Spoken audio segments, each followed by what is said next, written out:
Hi, and welcome back to Crash Course with Hope. Today, we'll be talking about corporate growth.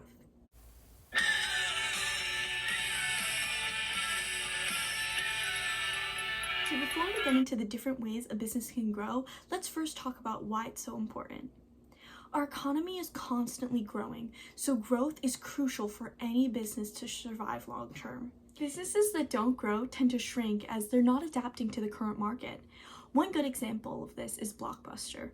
Blockbuster was a home movie and game rental service store, but as technology got more advanced and things like digital media and streaming service became more popular, Blockbuster was unable to make the transition between physical and digital and went bankrupt in 2010. Growing a company can create new problems and require additional resources that have to be both available and used effectively. Successful corporate growth can boost executives' power, prestige, and reputation.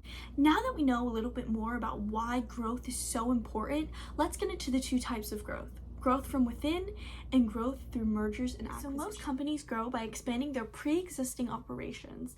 This is what's called growth from within. One tactic that is commonly used is introducing new products that relate to their other products. Some example of this would be Nike dropping a new pair of Air Forces, or Crumbl creating a new flavor of cookie. Another tactic is companies making their existing products available to new customers. An example of this would be a small business starting to sell and ship their products to customers in new countries.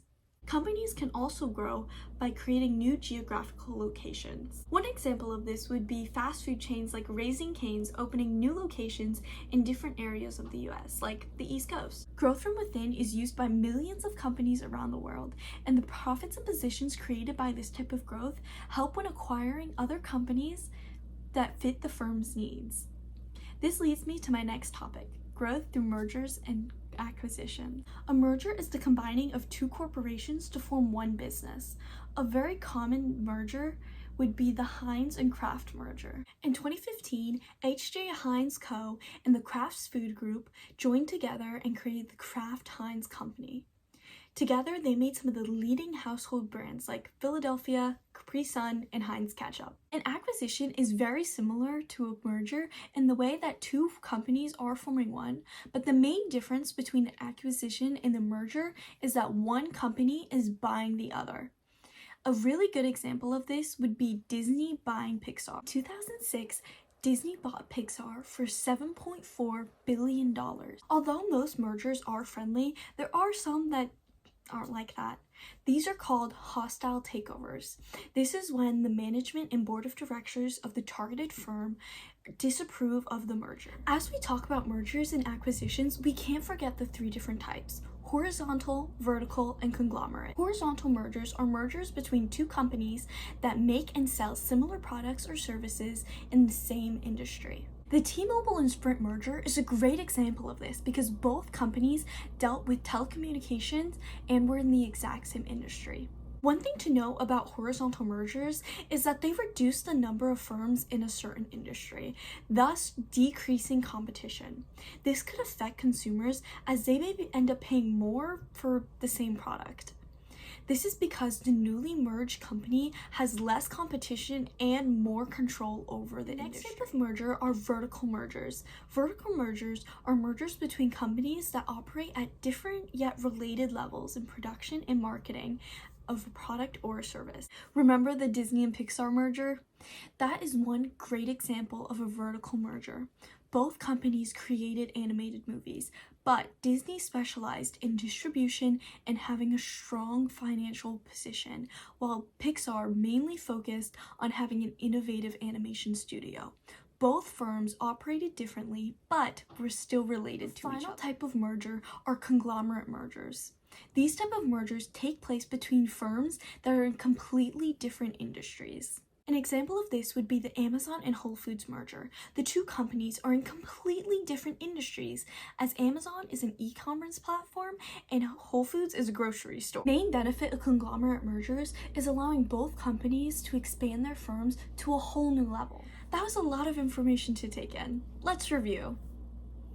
Growth can create new problems and require additional resources that have to be both available and effectively used.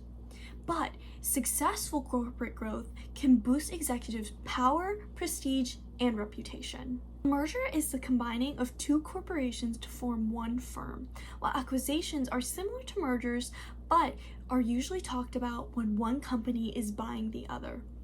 Hostile takeovers is when the management and board of directors of the targeted firm disapprove of the merger. There are three different types of mergers and acquisitions: horizontal, vertical, and conglomerate. Horizontal is when two companies make and sell similar products or services in the same industry, while vertical is when two companies operate differently yet relate to each other at some level. Finally, conglomerate mergers take place between two firms that are in completely different industries. Congratulations! Now you know everything you need to know about corporate growth. I suggest going around telling your friends about it. Just make sure to reference the video when you mention it. I look forward to seeing you into the next episode of Crash Course with Hope. But until then, enjoy this clip of someone you may know. Welcome to my crash course. I'm Bella Chang and I'm your host. A merger is two corporations to form a... Thank you.